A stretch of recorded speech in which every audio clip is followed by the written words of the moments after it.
अभी के इस वीडियो के माध्यम से हम लोग समझ लेंगे कि मैट्रिक बोर्ड एग्जाम 2027 में संस्कृत का क्वेश्चन पेपर किस रूप में आएगा, किस किस टाइप का प्रश्न पूछा जाएगा, कितना अंक पे किस टाइप का प्रश्न रहेगा, संस्कृत का सिलेबस क्या है, कौन सा बुक पढ़ के सर संस्कृत में 100 में 100 स्कोर कर सकते हैं। मतलब आपके अगर मैट्रिक बोर्ड एग्जाम में एक सब्जेक्ट आपका द्वितीय भारतीय भाषा के तौर पर आप संस्कृत लिए हैं तो संस्कृत में कैसे आप 100 में 100 स्कोर कर सकते हैं, अभी के इस वीडियो में समझेंगे। तो अगर आप भी बिहार बोर्ड से मैट्रिक बोर्ड एग्जाम 2027 में सम्मिलित होने जा रहे हैं, अगर चाहते हैं कि कक्षा 10वीं के संस्कृत में आपका 100 में 100 स्कोर आए, तो उसके लिए सिलेबस क्या है सर, कौन सा बुक पढ़ना है, स्ट्रेटजी, एग्जाम पैटर्न, सभी चीजें। और संस्कृत काफी स्कोरिंग सब्जेक्ट है मैथ के जैसा। जैसे मैथ में हम लोग इसका भी मैथ का भी क्लास दे चुका हूं, तो मैथ में जैसे हम लोग सीख रहे थे कि 100 में 100 आसानी से, उससे किसी भी टॉपर का मार्कशीट उठाइएगा, उसका संस्कृत विषय होगा तो संस्कृत में आसानी से इसमें भी 100 में 100 स्कोर करते हैं टॉपर, या इसमें भी 98 99 आसानी से आता है। ठीक है, संस्कृत भी स्कोरिंग सब्जेक्ट है। क्यों? क्योंकि 50 मार्क्स में तो कोई मतलब की चीजें दिक्कत नहीं, ऑब्जेक्टिव में तो आप ओएमआर शीट पे कलर करके आएंगे, उस रूप में आपको 50 में 50 मिलेगा और आसान होता है। आगे अभी आप सीखेंगे तो संस्कृत का कोई भी आपका अंदर डर होगा, सारा डर दूर हो जाएगा आपको। क्योंकि देखिए सही होता है, पूरा अपने पास एक सिलेबस होता है, तो सिलेबस पूरा पहाड़ की भांति है। अब पहाड़ पे आप कभी इधर से तोड़ रहे हैं, कभी इधर से तोड़ रहे हैं, उससे कोई मतलब की चीजें, उस पर कोई प्रभाव नहीं पड़ेगा। अब वहीं एक सही डायरेक्शन में आप एक रणनीति बना के काम करेंगे, तभी पहाड़ को तोड़ पाएंगे। तो उसी तरह एक आप स्ट्रेटजी समझ लेंगे ना कि कहां कहां से प्रश्न आता है, इतना ही चीजें पढ़ना है, बाकी चीजें नहीं पढ़ना है। क्योंकि ऑनलाइन दुनिया में यही चीज है कि इतना ना चीजें हैं। संस्कृत का ही एक मैं उदाहरण दूं, इतना नोट्स, इतना स्ट्रेटजी का वीडियो हर जगह मिल जाएगा कि आप उतना ही पढ़ते पढ़ते आपका पूरा जीवन बीत जाएगा, लेकिन एक संस्कृत का पूरा मतलब की चीजें समाप्त नहीं पाएंगे। जितना मार्केट में बुक है, हर एक चीज अगर पढ़ते रहे तो इस समय क्या है, तैयारी से ये जानना कि क्या नहीं पढ़ना है, दिमाग में फिक्स होना चाहिए। तो इस वीडियो के माध्यम से आपको ये लगे कि संस्कृत तो काफी आसान है, ये चीजें बस पढ़ के जाना है। क्योंकि इसमें देखिए फिक्स रहता है, ऑब्जेक्टिव में किस तरह कहां कहां से प्रश्न आएगा मैं बता दे रहा हूं, फिर सब्जेक्टिव में फिक्स रहता है, ये चीजें सीख लेना है, बस आसानी से आप 100 में 100 इसमें स्कोर कर सकते हैं। तो ध्यान से एक एक चीजें बारीकी से यहां से सीखिएगा, समझिएगा। अगर आपका विषय संस्कृत है तो संस्कृत का मैं एक मॉडल क्वेश्चन पेपर दिखा रहा हूं कि मैट्रिक बोर्ड एग्जाम 2027 में संस्कृत का इसी रूप में पेपर देखने को मिलेगा। अगर आपका एग्जाम जब एडमिट कराएगा तो पता चलेगा, प्रथम पाली में रहेगा तो 105 विषय को, द्वितीय पाली में रहेगा तो 205। प्रश्न सेट ए से जे तक रहता है, आप जानते हैं 10 सेट में प्रश्न पूछा जाता है। इस पर हम लोग मैथ में चर्चा किए थे। अच्छा देखिए, मैट्रिक बोर्ड एग्जाम 2027 संबंधित लगातार क्लासेज आ रहा है इस चैनल पे, तो इसलिए चैनल को सब्सक्राइब करके जरूर रखिएगा। अब इसमें सर संस्कृत में 100 आपसे प्रश्न पूछा जाएगा ऑब्जेक्टिव, जिसमें से 50 प्रश्न का जवाब देना है और 5 टाइप का सब्जेक्टिव प्रश्न पूछा जाएगा। मतलब समझिए, मात्र 5 टाइप का सब्जेक्टिव प्रश्न है, मात्र 50 आपसे ऑब्जेक्टिव प्रश्न बनाना है, मात्र 55 प्रश्न। बस जो विद्यार्थी 55 प्रश्न समझ गया कहां से आ रहा है, तो उसके लिए संस्कृत आसान हो जाएगा। वही तो हम लोग सीख रहे हैं इस वीडियो में। तो इसी रूप में आपको प्रश्न पत्र वगैरह देखने को मिलेगा। यहाँ पे कॉमन सा इंस्ट्रक्शन है जो हर एक पेपर से पहले रहता है, आप चाहे तो यहाँ पे देख सकते हैं। एग्जाम में यही चीजें आपसे पूछा जाएगा, वही चीजें 15 मिनट का अतिरिक्त समय मिला जाएगा, यही इंस्ट्रक्शन आएगा, यहाँ पे पढ़ लेंगे, वीडियो को रोक करना, तो एग्जाम में चीजें इस पे समय आपको नहीं व्यतीत करना होगा। अब देखिए, जैसे ही आप ये सभी इंस्ट्रक्शन वगैरह पढ़ते हुए संस्कृत का पेपर सॉल्व करने के लिए पहुंचेंगे आगे, तो सबसे पहले ऑब्जेक्टिव प्रश्न मिलेगा 1 से 100 तक, जिसमें से 50 प्रश्न का जवाब देना है। मतलब आधा बनाना है, आधा छोड़ देना है। अब ध्यान से टू द पॉइंट समझिएगा, क्या पढ़ ले सर अभी से हम लोग कि संस्कृत में 50 में 50 हमारा ऑब्जेक्टिव सही, एक भी अंक नहीं कटे। तो ये समझिए ध्यान से। देखिए 1 से 100 तक जो ऑब्जेक्टिव प्रश्न आएगा ना, तो उसमें हर एक साल की ट्रेंड देखिए, एक आध अंक इधर उधर हो सकता है, लेकिन इसी के अप्रोक्सीमेट लगभग 40 से 45 प्रश्न संस्कृत की पाठ्य पुस्तक जो है पीयूषम है, आगे मैं दिखाऊंगा भी आपको पुस्तक, उससे प्रश्न रहता है। और बाकी 50 से 55 प्रश्न संस्कृत व्याकरण से रहता है, क्योंकि लैंग्वेज सब्जेक्ट है तो व्याकरण पढ़ना है। अब अगर मान लीजिए बुक भी आप अच्छा से पढ़ रहे हैं, मान लीजिए व्याकरण, संस्कृत व्याकरण आपको समझ में नहीं आ रहा है और बुक से हिंदी में प्रश्न रहता है, जैसे पूछ देगा अलस कथा पाठ में, मतलब कि अलस कथा पाठ किनकी रचना है, विद्यापति किस भाषा के कवि थे, पाटलिपुत्र वैभवम के बारे में महात्मा बुद्ध ने क्या कहा है, मतलब हिंदी में प्रश्न रहेगा। हिंदी और संस्कृत नहीं पढ़ने आता है तब भी समझिए, कोई विद्यार्थी जो हमारा पूरा संस्कृत का चैप्टर है मंगलम से लेकर शास्त्रकारा तक, तो अगर पूरा वो पढ़ गया हिंदी अर्थ में, तो आसानी से कितना प्रश्न सही कर देगा, 40 से 45। और 5-10 जो संस्कृत का प्रश्न रहता है ना, बिल्कुल हिंदी में हल्का हल्का समास संधि, वो तो आसानी से 50 में 50 सही कर सकता है। और किसी विद्यार्थी का मान लीजिए संस्कृत में विद्वान है, संस्कृत व्याकरण पे कमांड है, बुक नहीं भी पढ़ता है, तो आसानी से 50 में 50 सही करेगा। मतलब इसमें ये मैं समझा रहा हूं कि कुछ चीजें अगर संस्कृत में आप नहीं भी जानते हैं तभी अपने को घबराना नहीं है, आधा प्रश्न छोड़ने का विकल्प है, तो आप आसानी से 50 में 50 सही कर पाएंगे। तो ये डाटा समझ कर रखिएगा, इतना संस्कृत व्याकरण से अप्रोक्सीमेट प्रश्न रहेगा, और आपका संस्कृत के पाठ्य पुस्तक से 40 से 45 और व्याकरण से 50 से 55 के बीच में प्रश्न रहता है हर एक साल। अब क्या पढ़ने सर, तो सबसे आसान है, मैं कहूंगा ये बुक पढ़ लीजिए, क्योंकि अपने को इन सभी जो आसान सब्जेक्ट है उसमें समय बचा रहता है कि जो चीजें में दिक्कत हो रहा है उसमें हम ज्यादा समय दे पाए। तो ये जो पीयूषम बुक है इसको पढ़ लीजिएगा, इसका एक एक चैप्टर मंगलम से लेकर आपका पूरा जो मैं शुरू में ही बता रहा था शास्त्रकारा तक 1 से 14 चैप्टर तक, इसका हिंदी अर्थ समझ जाइएगा।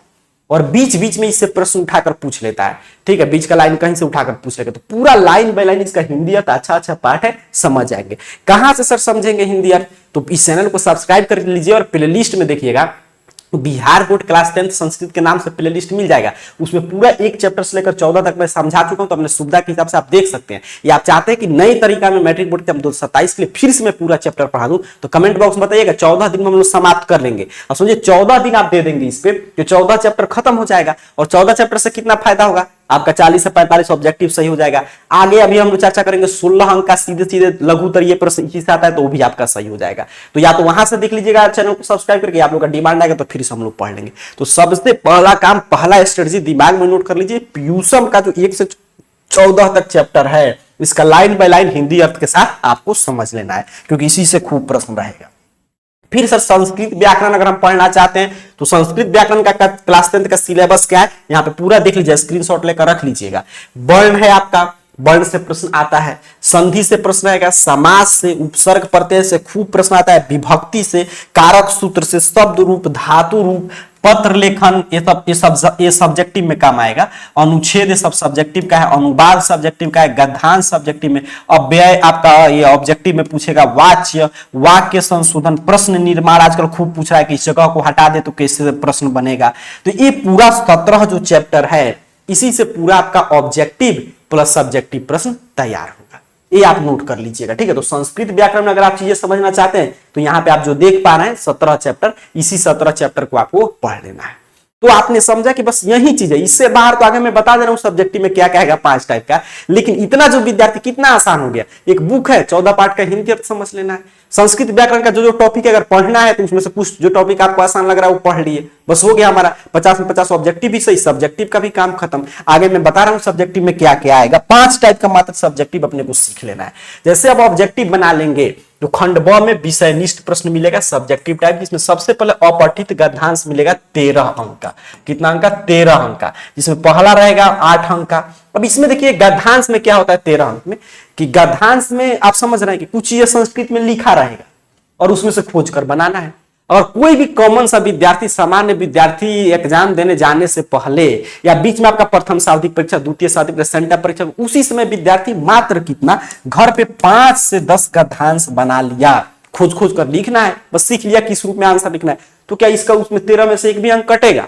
नहीं कटेगा। तो समझिए पहला टाइप का प्रश्न कितना आसान हो गया कि 4 गद्यांश रहेगा, उसमें भी 4, जिसमें से 2 ही बनाना है, 2 छोड़ देना है, इसके लिए आपको 8 अंक दिया जाएगा।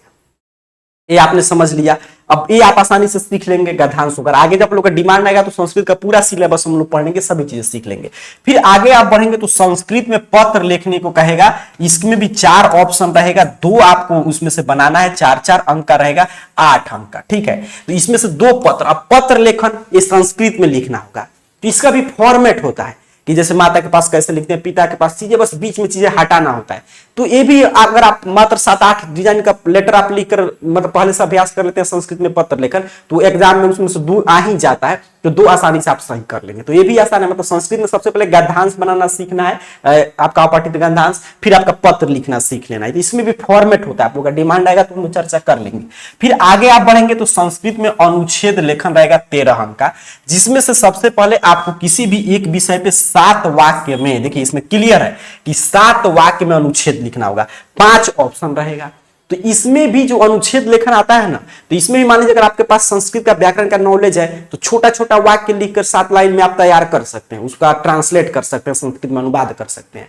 अगर नहीं मालूम है तो इसमें भी हर एक साल गेस आदमी अगर मान लीजिए रट भी लेता है 8 से 10 मात्र, अगर सेफ रहना अभी समय है आपके पास तो 8 से 10 महत्वपूर्ण गद्यांश बता दिया जाएगा, वो आप लिख लेंगे, अनुच्छेद लिखकर याद भी कर लेंगे ना लेख टाइप, तभी तो उसमें से एक आपका प्रथम पाली में एक द्वितीय पाली में आ जाता है, तो एक ही ना अपने को लिखना है, आप आसानी से लिख देंगे। तो इसमें थोड़ा सा अगर आपको नहीं आता है तो मेहनत करना होगा, 8 से 10 मात्र याद कर लेंगे तो समझ रहे कितना अंक का है, 7 अंक का है। तो इसमें आगे जब बढ़ेंगे तीसरा नंबर पे तो यही पूछेगा आपसे। फिर चौथा नंबर पे देखिए अनुवाद पूछेगा।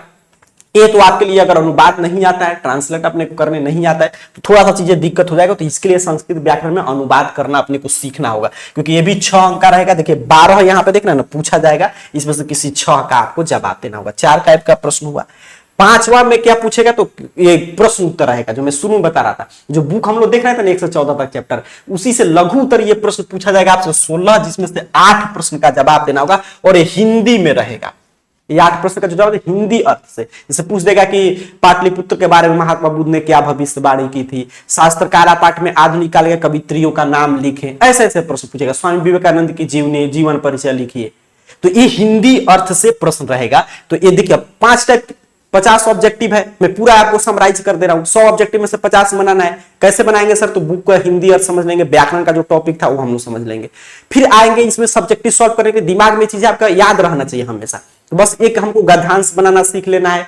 फिर हम क्या करेंगे सर, पत्र लेखन सीख लेंगे। फिर क्या करेंगे तो आपका अनुच्छेद लेखन सीख लेंगे, फिर आपका अनुवाद सीख लेंगे। और ये तो जब बुक हम लोग पढ़ेंगे हिंदी अर्थ में तो ये भी हमारा हो गया, यही 5 टाइप का है। बस इतना ही प्रश्न सॉल्व करके आसानी से संस्कृत में 100 में 100 आप स्कोर कर सकते हैं। अगर आप चाहते हैं कि पूरा संस्कृत का सिलेबस पढ़ा दिया जाए तो कमेंट बॉक्स में बताइएगा, आपके लिए क्लासेस शुरू कर दिया जाएगा। और बाकी मैट्रिक बोर्ड एग्जाम 2027 की तैयारी से संबंधित लगातार क्लासेस जा रहा है, तो कोई भी पीडीएफ नोट चाहिए या कौन सा क्लासेस कब आता है, आपका पूरा क्लासेस अगर अभी शुरू होगा तो कब से शुरू होने जा रहा है, इसके लिए आप कोई भी social media handle, Telegram, WhatsApp channel, Instagram, Facebook कुछ भी यूज करते होंगे, सब जगह AR कैरियर पॉइंट इस चैनल का नाम टाइप करके सर्च कीजिएगा, या सबका लिंक डिस्क्रिप्शन बॉक्स में मिल जाएगा, वहां पे जरूर ज्वाइन हो जाएगा। वहां पे सभी अपडेट भेजा जाता है, कुछ भी फेसबुक, इंस्टाग्राम, टेलीग्राम सबका लिंक है डिस्क्रिप्शन बॉक्स में, या ये चीजें सर्च करके आप ज्वाइन हो सकते हैं।